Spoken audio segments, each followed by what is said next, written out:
반갑습니다. 네, 반갑습니다. 이게 참 의례적인 인사가 되지 말아야 되는데 반갑습니다 이게 그죠? 저는 의례적이지 않았는데 되게 볼 그랬죠? 때마다 반가워요 정말. 나도 그래 사실은. 근데 그렇게 들릴까봐.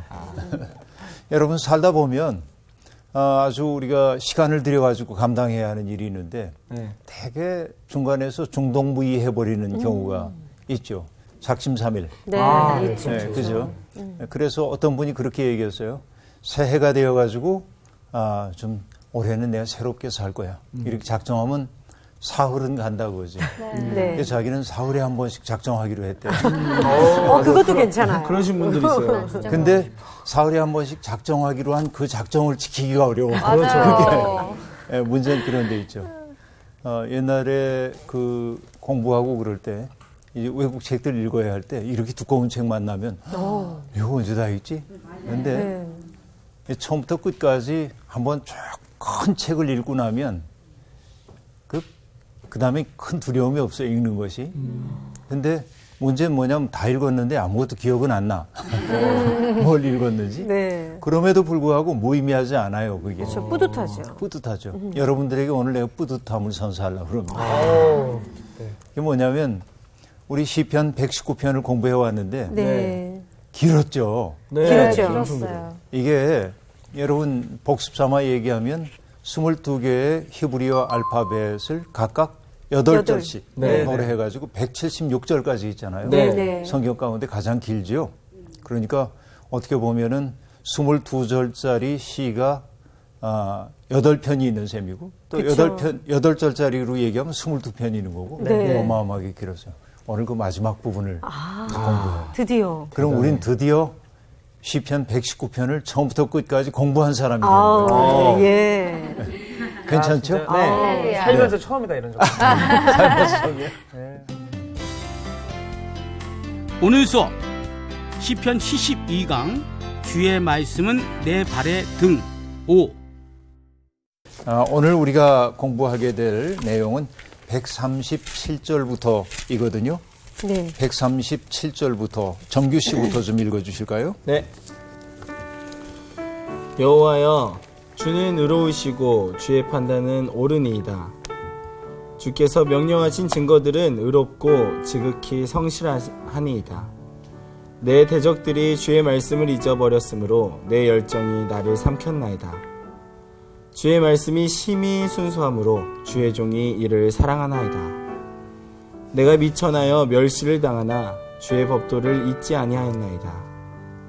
주의 의는 영원한 의요 주의 율법은 진리로소이다. 환난과 우환이 내게 미쳤으나 주의 계명은 나의 즐거움이니이다. 주의 증거들은 영원히 의로우시니 나로 하여금 깨닫게 하사 살게 하소서. 네, 감사합니다. 오늘 이 137절부터 144절까지 이 말씀은 여러분 이미 느꼈겠지만 여호와의 말씀, 그러니까 율법의 말씀에 대한 다양한 표현들이 등장하고 있는 것을 알 수 있습니다. 네. 그렇죠. 이 119편이 대체로 그렇지만 여기에서는 모둠회 같아. 다 모아놓은 것 같아요. 그 표현들을. 아우, 먹고 싶네. 그렇죠. 그러니까 어떤 말씀들이 있냐면 주의 판단이라고 한 말씀, 주의 증거들 하는 말씀이 있고요. 네. 주의 말씀 있고 또 주의 법도, 그다음에 주의 의, 그다음에 주의 율법, 주의 계명 그렇게 얘기했어요. 그렇죠. 7가지로 얘기가 되고 있네요. 그렇죠. 하나님의 똑같은 하나님의 말씀을 표현하기 위한 다양한 방식들이 나타나고 있음을 볼 수 있습니다.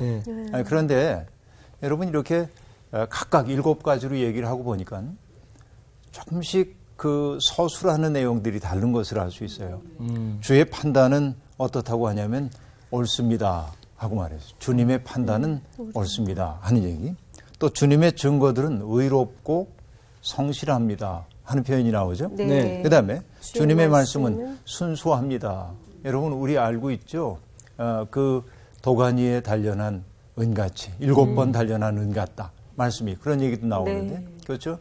도가니에 단련해가지고 불순물 걸러내면 걸러낼수록 순수한 것을 얻게 되죠. 그래서 여러분 어떤 것들이 순수한가를 알기 위해서 옛날에 금이라고 하는 게 있잖아요. 금을 순도를 재기 위해서 지금은 과학적으로 하지만 옛날에는 그렇게 안 했어요. 뭘 했냐면은 바가 있는데 이런 그 금속 조가리가 있는데 거기에다가 금붙이를 갖다 이렇게 밀어봐요. 네. 그래서 거기에 묻어나는 색깔을 보고 금의 순도를 찾았어요. 그걸 뭐라고 그랬냐면 시금석 그래.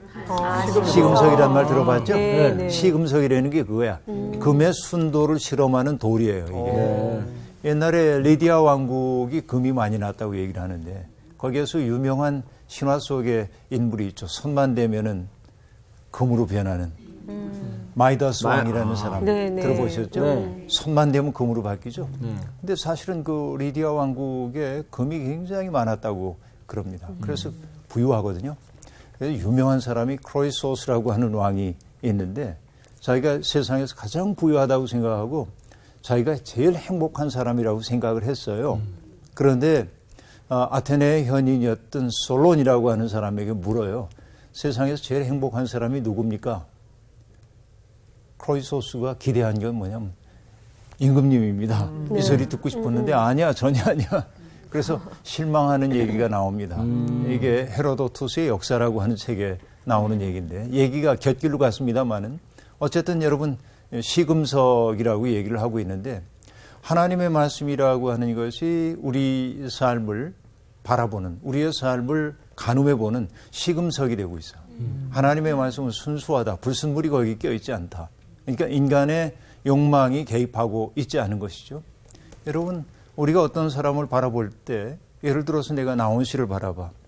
그리고 전혀 모르는 사람이 있으면은 나는 아무래도 나도 모르는 사이에 나온 씨를 편들 가능성이 많아요. 그렇죠. 사람이 그럴 수밖에 그렇죠. 없죠. 네. 팔은 안으로 굽는다고. 그러나 하나님의 말씀은 순수하다. 네. 하나님의 판결은 옳다. 이렇게 얘기하고 있어요. 그러니까 우리가 정말 좋은 사람이 되기 위해서는 끊임없이 우리의 삶을 하나님의 말씀이라고 하는 기준에 따라서 네. 점점 조절해 나가지 않으면 안 되죠. 주님의 법도에 대한 얘기도 나오는데 법도라고 하는 것도 그렇죠. 기준을 얘기하고 있는 거고 주님의 의는 영원합니다 하고 말합니다. 오늘 우리가 추구하고 있는 것들이 가치들이 여러분 아름다운 것, 소중한 가치들은 어떨 때 나타날까요? 시간이 가도 변하지 그 가치가 사라지지 않는 것이 더 소중한 것이죠. 네. 그런 것이죠. 그렇다고 본다면 여기에 주님의 의는 영원합니다. 그러니까 나의 의가 아니야. 주님의 의. 그렇죠? 의가 영원하다. 주님의 율법은 진리입니다 하고 말합니다. 진리에 대비되는 말은 거짓이 되겠죠. 그러니까 주님의 율법은 진리입니다. 나로 하여금 거짓 속에 빠지지 않도록 만들죠.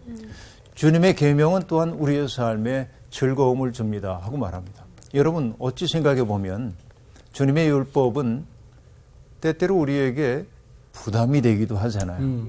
난 좀 자유롭게 살고 싶은데 그거 하지 마. 혹은 뭘 해 하고 얘기하죠.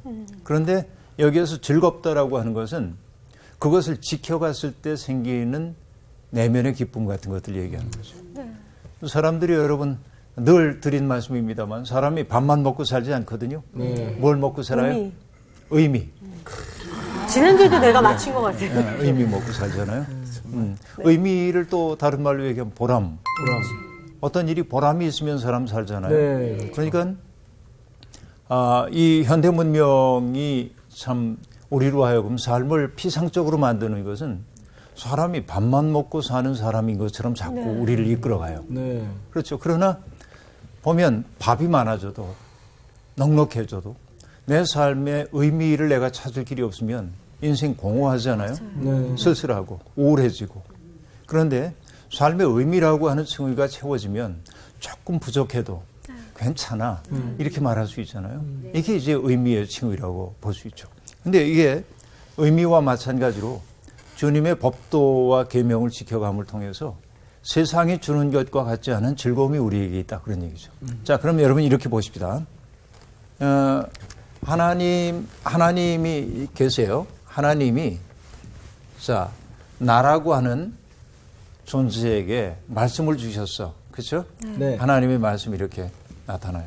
그런데 이 말씀이 나의 삶 속에 나타날 때는 금방 얘기한 것처럼 뭐로 나타나냐면 뭐 이것이 주님의 말씀은 어떻고 계명은 어떻고 하고 얘기하고 있는데 나로 하여금 뭐냐면 옳은 것이 무엇인지를 알게 하고 그렇죠. 여기에 얘기했어요. 또 의롭고 성실한 삶이 무엇인지를 알게 하고 또 순수한 삶이 무엇인지를 알게 하고 영원한 삶이 무엇인지를 알게 하고 그렇죠. 진짜 진리가 무엇인지 진짜 우리가 추구해야 할 즐거움이 뭔지를 나타내도록 해주죠. 네. 하나님의 말씀을 통과하여 나온 삶이 금방 얘기한 대로 옳음으로부터 시작해서 옳은 삶에서부터 쭉 얘기해서 즐거움으로 이렇게 이걸 통과할 때 이런 삶이 우리에게 온단 말이죠. 네. 이건 마치 뭐하고 같으냐면 저는 이렇게 얘기하고 싶어요. 예수님이 산상수훈 시작하시면서 팔복의 말씀을 가르쳐 주시죠. 네. 팔복. 자, 하나님의 빛이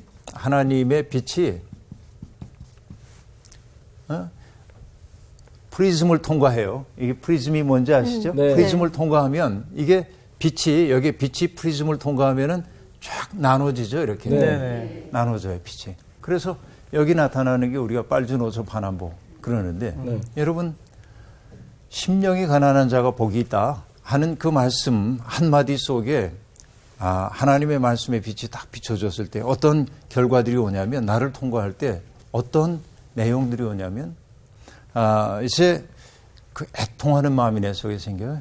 세상의 고통 때문에 아파하고 내가 하나님의 뜻대로 살지 못하는 것에 대해서 아파하고 애통하는 마음이 내 속에 오고요. 그리고 온유한 삶으로 나타나고요. 그 다음에 의에 줄이고 목마른 자가 되고요. 그 다음에 긍휼히 여기는 자가 되고요. 그 다음에 마음이 청결한 사람이 되고요. 그 다음에 화평케 하는 사람이 되는 거죠. 그리고 여러분 마지막으로는 의를 위하여 박해를 받은 자가 되는 거죠. 결국 이게 뭐냐면 하나님의 빛이 나를 통과했을 때, 그렇죠. 하나님의 빛이 순수하게 나를 통과했을 때 나를 통해 나타나는 삶의 내용들이 팔복의 말씀으로 나타나고 있는 거죠. 그렇죠. 8가지이지만 사실은 근원으로 거슬러 가보면 하나님의 빛인 것이죠. 빛이라고 얘기했지만은 이게 하나님의 뜻이지. 하나님의 뜻이 나를 통과해 갈 때 나는 이런 존재가 되는 거예요. 멋있지 않아요, 여러분? 이렇게 사는 거죠, 우리가. 근데 여러분, 오늘날 개신교가 세상 사람들 앞에 별로 인기가 없는 건 뭐냐면 하나님의 말씀 혹은 빛이 나를 통과해 나갔는데 깜깜해. 예? 이게 문제죠. 잘 살아야 돼요, 우리가. 빛이 통과했으면은 무지개 빛으로 이게 찬란하게 드러나서 생의 열매가 있어야 하는데 나를 통과해 갔는데 그게 욕망의 어둠이야. 참 당황스럽네요, 이거. 당황스럽죠. 네. 무슨 말씀인지 아실 수 있겠죠. 이런 거예요. 그러니까 여기에 이제 여호와의 말씀, 토라라고 하는 것이 사실은 우리의 삶 속에서 저런 형태로 나타난다는 걸 137절부터 144절은 우리에게 보여주고 있어요. 그래서 그는 주님의 증거들은 영원히 의로우시니 나로 하여금 깨닫게 하사 살게 하소서. 주님의 그 말씀을 따라서 그 말씀이 나를 통과해서 아까 얘기했던 그렇죠. 여기에 오름에서부터 즐거움까지의 생의 결실을 거두게 해주십시오. 이런 내용이죠. 네. 그 다음 145절부터 152절까지 볼게요. 미란 씨 낭독해 주시죠. 여호와여, 내가 전심으로 부르짖었사오니 내게 응답하소서. 내가 주의 교훈들을 지키리이다. 내가 주께 부르짖었사오니 나를 구원하소서. 내가 주의 증거들을 지키리이다. 내가 날이 밝기 전에 부르짖으며 주의 말씀을 바라싸우며 주의 말씀을 조용히 읊조리려고 내가 새벽녘에 눈을 떴나이다. 주의 인자하심을 따라 내 소리를 들으소서. 여호와여, 주의 규례들을 따라 나를 살리소서. 악을 따르는 자들이 가까이 왔사오니 그들은 주의 법에서 머니이다. 여호와여, 주께서 가까이 계시오니 주의 모든 계명들은 진리니이다. 내가 전부터 주의 증거들을 알고 있었으므로 주께서 영원히 세우신 것인 줄을 알았나이다. 네, 감사합니다. 자, 여기에서도 이 시에서도 여호와 앞에 내가 간절히 전심으로 부르짖습니다. 내게 응답해 주십시오. 주님의 교훈의 말씀을 내가 지키겠습니다. 하고 얘기하고 있어요. 그런데 여러분, 이 사람이 하루를 시작하면서 가장 이른 시간에 하나님 앞에 네. 머리를 조아리고 있음을 볼 수 있죠. 네. 그렇죠. 그러니까 147절에 내가 날이 밝기 전에 부르짖으며 주님의 말씀을 바랐습니다. 네. 그리고 주님의 말씀을 조용히 읊조리려고 새벽녘에 눈을 떴다. 이렇게 말합니다. 여러분, 내 새벽은 어떠합니까? 여러분의 새벽은 안녕하십니까? 저는 항상 좀 이렇게 꿈을 꾸고 있는 것 같아요. 꿈을 꾸고 있어요. 새벽에. 오늘 새벽만 좀 눈 떴어요. 오늘 새벽에 네, 눈 오늘 떴어요. 새벽만. 네. 어쩌라고. 새벽이 있는 거예요? 새벽을 보질 못해가지고. 새벽이 있어요. 아, 있군요. 아, 이때부터 새벽 예배를 드렸나봐요, 이분은. 새벽 예배를. 네. 글쎄, 새벽 예배를 뭐 특별히 예배 형태가 좋아지고 하지는 않지만. 그래도 새벽을 근데 몇 시쯤이라고 해야 될까요? 새벽 각자 다를 수밖에 없겠죠. 나 같은 경우는 아주 일찍 일어납니다. 네. 몇 시로? 이 성서학당 선생님들이 되게 일찍 일어나시는데 어느 선생님은 2시 반에 일어나시네요. 제가 그분 알아요. 저도 왠지 알 것 같아요. 네. 9시에 주무시고 저는 뭐 그렇게까지는 일찍은 아니지만 비슷한 일찍 일어나서 하루를 시작을 이제 합니다. 근데 이게 좋아요. 이 시간들이. 그런데 여러분, 영국 교회의 기도문을 읽다 보니까 네. 하루를 시작하는 기도가 나오는데 네. 어떻게 좋은지 제가 번역을 해봤어요. 야, 역시. 제가 읽어드릴게요. 네. 사랑하올 주님, 오늘 제게 오셔서 제 마음을 거처로 삼아 주십시오. 종일토록 제 안에 머무시어 부정하고 우울한 생각들, 누군가를 미워하는 감정에서 벗어나게 해 주십시오. 자기 중심적인 자세와 교만한 태도들을 버리게 해 주십시오.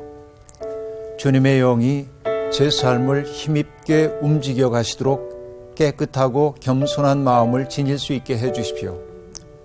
오늘 하루 제가 아무에게도 해를 끼치지 않게 해 주시고 주님이 기뻐 받으시는 선한 일, 믿음의 덕을 세우는 일을 행하게 해 주십시오. 저를 도우셔서 주님과 더불어 그리고 이웃들과 더불어 사랑의 친교 속에 머물게 해 주십시오. 오늘 제가 다른 이들이 주님께 바치는 기도의 응답으로 살게 해 주십시오. 저로 하여금 주님이 지극히 사랑하시는 이 세상에 희망의 징표로 살아가게 해 주십시오. 아멘. 이게 하루를 시작하는 기도예요. 뭔가 딱 들으면서 네. 이 생각이 들었어요. 마음과 생각과 눈과 말과 행동에 딱 그 하나님의 마음으로 딱 무장을 시키는구나. 그렇죠.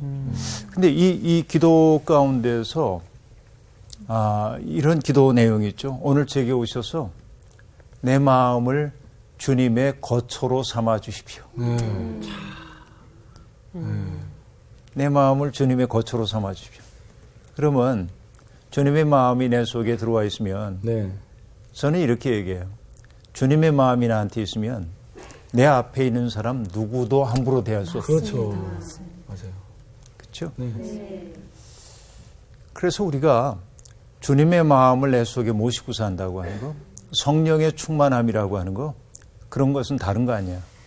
어떤 사람이 성령의 충만함은 그 사람이 남들이 못하는 특별한 신비적인 능력이 있을 때 성령 충만한 것이라기보다는 네. 그 사람이 사람들을 대하는 모습을 보면 하나님이 그를 대하는 것처럼 대하면 그는 성령 충만한 사람이에요. 근데 온갖 신비 체험을 했다고 얘기를 하는데 삶을 사람들을 대하는 태도를 보면 아닌 사람들이 있어요. 그러면 여기 문제가 있어요. 여기 분명히 문제가 있어요. 그렇죠? 신비 체험 자체를 내가 부정하고자 하는 얘기 아니죠. 여러분 아시죠? 네네. 그것보다 더 근원적인 것이 있다는 것이죠. 이런 것들이 이제 소중해요. 그래서 주님 오늘 하루 나를 당신의 거처로 삼아 주십시오 하는 얘기. 그래서 주님이 내 속에 머무시게 되면 내가 우울한 생각 떨쳐버릴 수 있겠죠. 그분이 나와 함께 하니까. 그렇죠? 그리고 무엇보다도 누군가를 미워하는 감정의 노예가 되지는 않겠죠. 네. 하나님이 내 속에 계시면 그렇죠. 네. 또 하나님이 내 속에 계시면 내가 어떻게 교만할 수 있겠어요, 감히. 그렇죠? 네. 이렇게 이제 얘기할 수 있어요. 그리고 이 기도문에 있는 중요한 내용 가운데 하나는 소극적으로 보이는지 몰라도 오늘 하루 내가 아무런 해도 누군가에게 해를 끼치지 않게 해주십시오. 이건 굉장히 소극적 윤리처럼 보여요. 소극적 윤리처럼. 그러나 여러분 살다 보면 나도 모르는 사이에 누군가에게 해를 끼칠 때가 있습니다. 네, 맞아요. 그렇죠? 네. 내 눈빛이 또 나의 말씨가 나의 태도가 네. 누군가에게 상처를 줄 수 있거든요. 심지어는 여러분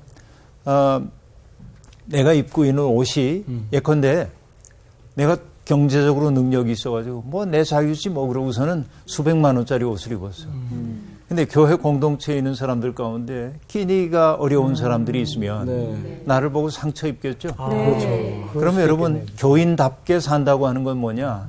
그런 이들을 생각해서 내가 좋은 옷을 입을 수 있지만 덜 좋은 옷을 입을 수도 있는 것이 사랑이에요. 네. 그렇죠. 이런 것들이 결국 뭐냐면은 내가 누군가에게 해를 끼치지 않는 삶이라고 볼 수 있어요. 소극적인 윤리처럼 보이지만 이것만 해도 사람이 아름다워진다고 얘기할 수 있습니다. 그렇죠. 그런가 하면은 내가 적극적으로 선을 행하기도 해야 되는데 하나님이 기뻐하시는 일도 할 수 있어야죠. 이 일 해야 합니다. 그런데 여러분 이 기도에서 내 마음 가장 떨리게 하는 내용 가운데 하나는 뭐냐면 오늘 제가 제 삶이 다른 이들이 주님께 바치는 기도의 응답이 되게 해주십시오. 여러분 알 수 있겠죠? 설명하지 않아도 우린 다 저마다의 절박함을 가지고 하나님께 기도해요. 네. 그런데 하나님은 당신께서 직접적으로 기도에 응답하기를 하기도 하시지만 네. 우리를 통해서 응답하실 때가 더 많아요. 네, 네. 하나님이. 그러니까 여러분 이거 가슴 벅찬 일 아니에요? 네. 누군가가 하나님께 바친 기도의 응답으로 산다는 거 가슴 벅찬 일이죠. 이게 이제 하루를 시작하는 기도인데. 좋네요. 그죠? 제가 여러분들에게 그 기도문 드렸어요. 네. 그러니까 이 기도문 가지고 한번 날마다 하루를 시작해 보는 거 네. 얼마나 좋을는지 알 수 없습니다. 이 시인이 얘기하죠. 난 날이 밝기 전에 주님의 말씀을 바랍니다. 그리고 말씀 묵상을 위해 새벽에 눈을 뜹니다. 그렇게 얘기해요. 그러면서 악을 따르는 사람이 내게 다가오지만 네. 그럼에도 불구하고 내가 확신하는 건 뭐냐. 주의 법에 악인들만 나한테 가까이 오는 게 아니야. 주께서 나의 가까이 계셔. 그래서 나를 지켜내신단 말이죠. 이것이 말씀 안에 있는 사람의 든든함인 거 우리들이 알 수 있겠죠? 네. 그 다음 여러분 153절부터 160절까지 우리 요한 씨가 낭독해 주세요. 네. 나의 고난을 보시고 나를 건지소서. 내가 주의 율법을 잊지 아니하님이니이다. 주께서 나를 변호하시고 나를 구하사 주의 말씀대로 나를 살리소서. 구원이 악인들에게서 멀어짐은 그들이 주의 율례들을 구하지 아니함이니이다. 여호와여, 주의 긍휼이 많으오니 주의 규례들에 따라 나를 살리소서. 나를 핍박하는 자들과 나의 대적들이 많으나 나는 주의 증거들에서 떠나지 아니하였나이다. 주의 말씀을 지키지 아니하는 거짓된 자들을 내가 보고 슬퍼하였나이다. 내가 주의 법도들을 사랑함을 보옵소서. 여호와여, 주의 인자하심을 따라 나를 살리소서. 주의 말씀의 강령은 진리이오니 주의 의로운 모든 규례들은 영원하리이다. 네. 감사합니다. 이건 뭐냐면은 환난을 겪고 있는 사람의 기도라고 볼 수 있겠죠. 네. 그래서 고난 중에 외치는 거예요. 나의 고난을 보소서, 나를 건지소서, 나를 변호하소서, 나를 살리소서. 그렇죠. 그러니까 이런 그 건지소서로부터 보소서, 건지소서, 변호하소서, 살리소서라고 하는 것은 시인이 처해 있는 상황의 다급함을 우리에게 다 보여주고 있습니다. 실제로 우리가 살고 있는 세상을 보면 여러분 악인들이 득세하는 것처럼 보일 때가 아주 많이 있습니다. 그렇죠? 그래서 그 악한 이들이 선하게 살려는 사람들을 핍박하고 그렇죠? 조롱하고 그래서 이런 일들이 많이 있습니다. 그렇죠? 그래서 여러분 예수님도 동일한 운명을 겪을 수밖에 없었죠. 그래서 요한복음은 예수 그리스도의 삶을 표현하기 위해서 그러죠. 빛이 이 세상에 왔어요. 그러나 세상이 어둠인 고로 빛을 받아들이지 않는 거죠. 이것이 예수 그리스도가 받아들여지지 않았던 까닭이죠. 세상이라고 하는 것은 여러분 아주 거칠게 얘기하면 이 세상의 현실은 공중의 권세 잡은 자들이 지배하는 것처럼 보여요. 실제로 그렇죠. 여러분 광야에서 예수님이 시험을 당하실 때 3가지 시험을 당하셨는데 그 가운데 하나가 뭐죠? 사탄이 예수님에게 천하 만국을 보여주면서 나한테 절 한 번만 하면 이거 다스리는 권세를 주겠다고 얘기했어요. 근데 여러분 세상을 지배하고 있는 많은 사람들을 보면 어쩌면 사탄한테 절한지도 모르겠다는 생각이 들 때가 많이 있어요. 네. 그렇죠. 되게 힘 있는 사람들이 하나님이 그들에게 뭔가 그 지도자의 자리에 세워주신 까닭은 불공평한 세상을 공평하게 만들기 위해서 세워주신 건데 사실은 현실은 그렇지 못하다 그 얘기지. 힘 있고 그리고 능력 있는 사람들이 더 잘 사는 세상을 만들어가고 있는 게 오늘의 세상의 모습이란 말이죠. 그 속에서 바르게 살려고 하는 사람들은 언제나 상처받죠. 그래서 시인처럼 그러는 거예요. 나의 고난을 보소서, 그죠? 나를 건지소서, 나를 변호하소서, 나를 살리소서라고 얘기하고 있어요. 그런데 이렇게 기도를 하다 보니까 여러분 하나님 앞에 자꾸 기도를 하다 보면 뭐가 생기냐면 역사를 지배하는 게 저들이 아니라 하나님이라는 사실을 알아요. 이걸 난 뭐라고 얘기하냐면 마음속에서 뿌리 하나가 돋아나는 거예요. 깊은 뿌리가. 그렇죠? 그러고 나니까 든든해졌어요. 내 속에. 그렇죠. 여러분 우리는 하나님의 말씀이라고 하는 것을 딱 붙든 사람들이야. 하나님의 마음에 뿌리를 내린 사람이야. 그러면 세상의 현실이 어떻든지 간에 속상해할 것이 없어요. 그것 때문에. 여러분 옛사람들이 얘기합니다. 이런 그 용어가 있는데요. 또 한자 써가지고 미안합니다만은. 괜찮습니다. 이제 다 알아요. 다 알죠? 네. 주일무도 적자입니다. 도자가 아니라. 3개를 읽었어. 적자예요. 3개 읽었어요. 대단한데. 네. 3개나 읽었어. 주일무적인데 이게 뭐냐면은 내 생에 주인 한 분을 딱 모시면 내 생에 어떤 그 주관이 딱 생기면 무적 옮기지 않는다 그거예요.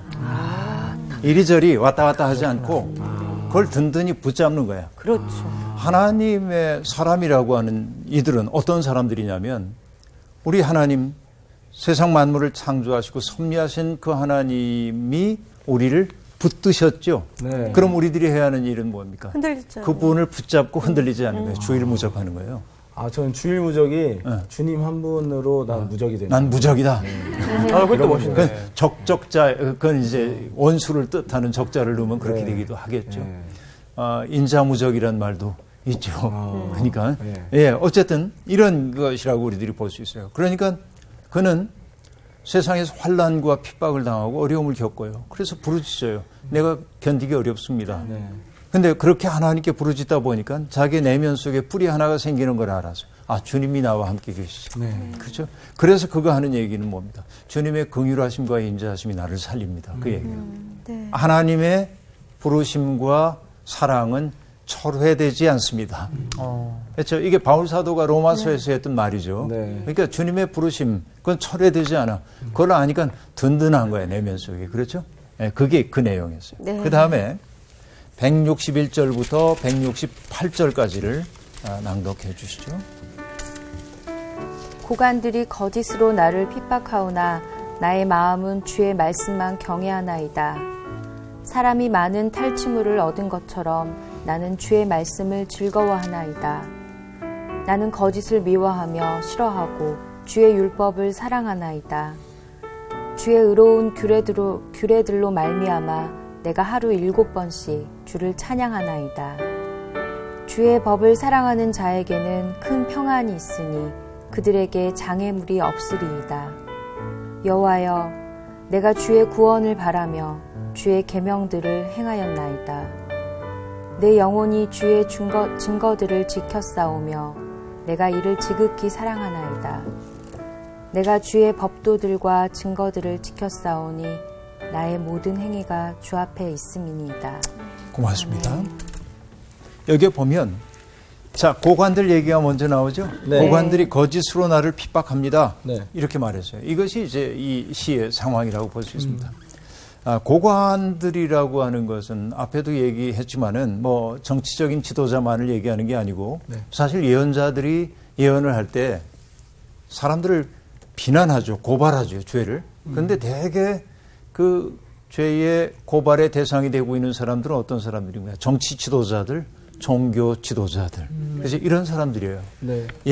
그 거짓 예언자들, 제사장들, 그래서 백성의 우두머리로 세워진 사람들, 그들의 죄가 백성들을 죄 가운데로 인도하고 있는 것이죠. 여기 얘기하고 있는 고관들도 그런 상황이라고 볼 수 있어요. 네. 자, 그들이 거짓으로 나를 핍박한다. 힘 있는 자들이 힘 없는 자들을 핍박합니다. 그 때문에 그에게 있어서는 이 생에 소망이 별로 없어요. 여기에. 그래서 그의 마음이 어디를 향합니까? 나는 주님의 말씀만 경외합니다 하고 말합니다. 네. 자, 현실 도피처럼 보여요. 어떻게 보면. 근데 그 다음 얘기를 우리들이 해야 합니다. 그 다음에 162절 보면 사람이 많은 탈취물을 얻은 것처럼 나는 주의 말씀을 즐거워하나이다 하고 말합니다. 여러분, 탈취물, 전쟁에서 전리품을 얻었어요. 전리품을 나누잖아요. 전쟁에 참여한 사람들이. 고관들이 그렇게 사람들 것을 가져갔잖아요. 그것 때문에 기뻐했죠, 그들이. 네. 그런데 나는 전혀 다른 기쁨이 있다는 거예요. 그렇죠. 전혀 다른 기쁨. 그 기쁨은 뭐예요? 주의 말씀. 주님의 말씀을 붙든 자의 기쁨이라고 얘기하고 있습니다. 그래서 그가 얘기합니다. 나는 주님의 말씀만 경외하겠습니다. 나는 주님의 말씀만을 즐거워합니다. 주님의 규례가 나의 내면 속에 있기 때문에 하루에 7번씩 주님을 찬양합니다. 여러분, 이게 중요해요. 네. 기도라고 하는 게 뭐냐면 일상의 흐름을 끊고 우리의 마음을 하나님께 들어올리는 과정이에요. 네. 그래서 수영 얘기 종종 하죠. 네. 우리 수영할 때 여러분 처음에 수영 배우는 사람들이 물에 뜨는 거 간신히 배웠는데 25m 풀을 수영해 가는데 숨쉬기가 잘 안 되잖아요. 처음에. 네. 이렇게 하다 물 먹고 네. 그러니까 창피 안 당하려고 한달음에 한번 가보고 싶은 거야. 25m를 고개도 들지 않고. 근데 가지나. 근데 우리가 이제 그 수영에 익숙해지면 숨을 고루 쉬면서 가잖아요. 부러워요. 음파하고. 네, 그죠? 네. 고개를 탁 돌리고 네. 숨을 쉬잖아요. 그러니까 수영하면서 고개를 돌려서 고개 돌리는 게 숨쉬기 위해지 하늘 보기 위해서는 아닌데 그쵸. 여하튼 여러분 우리 인생이라고 하는 강물 위에 떠내려가고 있는데 일상이라고 하는 강물에 떠내려가는데 일상 속에서 우리에게 요구되고 있는 것들을 채우다 보면 얼마나 분주합니까? 힘들고. 그런데 때때로 믿는 사람들은 뭐 해야 되냐면 고개를 들어야 합니다. 이것이 뭐로 나타났습니까? 하루에 7번씩 주님을 찬양합니다. 그 얘기예요. 한번 해보시라지요. 이러면 여러분 굉장히 내면 속에 힘이 생겨요. 그래서 기도하는 마음이라고 하는 거 다른 것 아니거든요. 일상의 흐름을 끊을 수 있는 능력이 내게 있는 거예요. 그래서 내 마음을 하나님께로 들어올릴 수 있겠는가 하는 것이 이제 중요하죠. 그래서 이렇게 세상의 현실이 이러하기 때문에 그것 때문에 누군가를 원망하고 미워하기보다는 내 삶의 문법을 만들어가지고 그 속에서 자족하며 살 수 있는 거예요. 근데 그렇게 될 때 결국 뭐냐면 나의 내면 속에 힘이 생기면 여러분 그 악인들이 득세하지 못하게 됩니다. 그들에 의해서 휘둘리지 않기 때문에 그래요. 폭력을 행사하는 사람들이 왜 폭력을 자주 행사하냐면 폭력 앞에 사람들이 움츠러들기 때문에 그렇습니다. 주먹을 불끈 쥐기만 해도 사람들이 이렇게 음매 기주고 그러기 때문에 그들은 주먹 쥐는 일을 자주 합니다. 그런데 그 사람이 주먹 쥐든지 말든지 나 할 소리 하고 이렇게 되면 여러분 그의 권력이 통하지 않게 되는 거예요. 이게. 이 얘기는 나는 뭐라고 얘기하냐면 다른 삶의 문법 구조를 가져야 된다고 해요. 그 사람이 만들어 놓은 문법에 따라 살면 안 되고 내 삶의 문법이 있어요. 우리는 믿음의 문법으로 사는 거죠. 자, 고관들이 나를 핍박합니다. 비치겠습니다. 그렇게 안 하거든. 그 사람이 그러든지 말든지 난 하나님의 말씀 붙들고 살 거라고 얘기해요. 그러자 뭐예요? 고관들의 삶이 나에게 영향력 끼칠 수가 없어요. 내가 든든해져요. 그러면 그 고관은 그릇된 길로 가고 있던 그 사람은 더 이상 그 일을 하기가 힘든 거예요. 그렇죠? 여러분 믿음의 사람들이 세상을 변화시키는 방식 가운데 하나가 그런 겁니다. 싸워가지고 그를 물리칠 수도 있지만 내 속이 건강해져서 그의 말이 더 이상 먹혀들지 않게 될 때 그가 스스로를 바꿀 수밖에 없어요. 이것이 세상의 변화로 나타날 수 있다는 것이죠.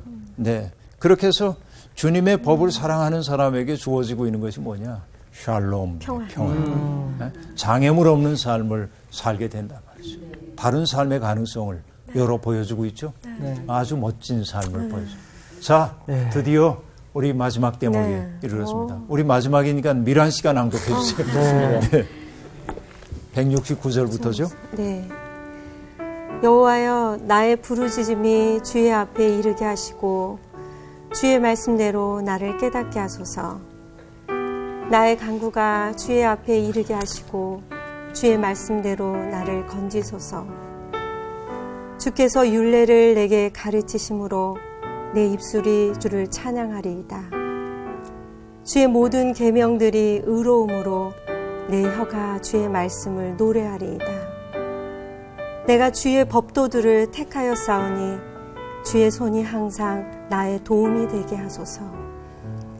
여호와여 내가 주의 구원을 사모하여 싸우며 주의 율법을 즐거워하나이다.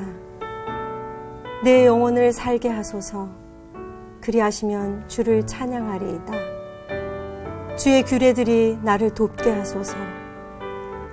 이른 양같이 내가 방황하오니 주의 종을 찾으소서. 내가 주의 계명들을 잊지 아니함이이다. 네, 참 고맙습니다. 고맙습니다. 자, 이건요, 우리 마음속에 어떻게 샘이 솟아오르는지를 그대로 보여주고 있는데요.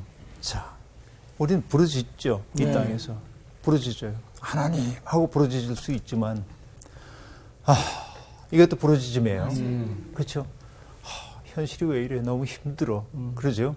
그런데 여러분, 우리가 알아야 될 것은 우리가 기도의 형식을 갖춰가지고 기도하지 않는다 해도 하나님은 우리의 마음을 헤아리시고, 그렇죠?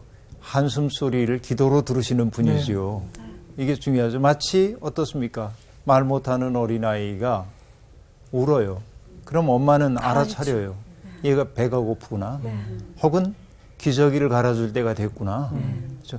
그러니까 이게 뭔가 엄마들은 알아차리잖아요. 애가 어떤 표현을 해도. 하나님 그런 거죠. 우리가 여러분 늘 하나님 앞에 그 목록을 정해가지고 쇼핑 리스트 기도 보고 주님 1번 뭐 해주시고요. 2번 뭐 해주시고 이래야 하나님이 우리 기도 들으시는 건 아니죠. 그렇죠. 때때로 답답해서 하는 것도 하나님 들으시죠. 그러니까 하나님이 기도를 들으셔요. 그래서 기도를 들으시는 주님 앞에 나의 부르짖음이 이르게 해주시고, 그리고 그때마다 내 마음속에 어둠이 드리워져 있을 때 하나님의 말씀을 깨닫게 되므로 내 마음 환하게 해달라고 해요. 주님의 말씀대로 나를 건져달라, 그렇게 얘기합니다. 그래서 그는 그렇게 될 때 하나님 찬미하는 자리에 설 수밖에 없다는 거죠. 왜냐하면 주님의 모든 계명들이 의롭기 때문이라고 얘기하고 있습니다. 여러분, 이것이 이 119편 전체의 결론이라고 얘기할 수 있습니다. 하나님의 말씀을 지키며 사는 사람들은 하나님 앞에 뭔가 구해도 됩니다. 대가를 요구하라고 하는 말이 아니라 하나님의 말씀을 조용히 늘 읊조리며 살고 있는 사람들의 마음은 하나님과 통해 있어. 그러기에 하나님과의 친밀함이 만들어진 거죠. 우리가 필요한 것 주께 구할 수 있습니다. 이것이 이제 이 시가 우리에게 주고 있는 것이죠. 토라를 지키며 산다고 하는 것은 무엇입니까? 철저히 신뢰하고 철저히 순종하는 삶이라고 얘기했어요. 전부터 얘기했죠. 믿음이란 뭐냐면 맡김이에요. 믿음은 맡김이에요. 그래서 여러분, 믿음은 맡김.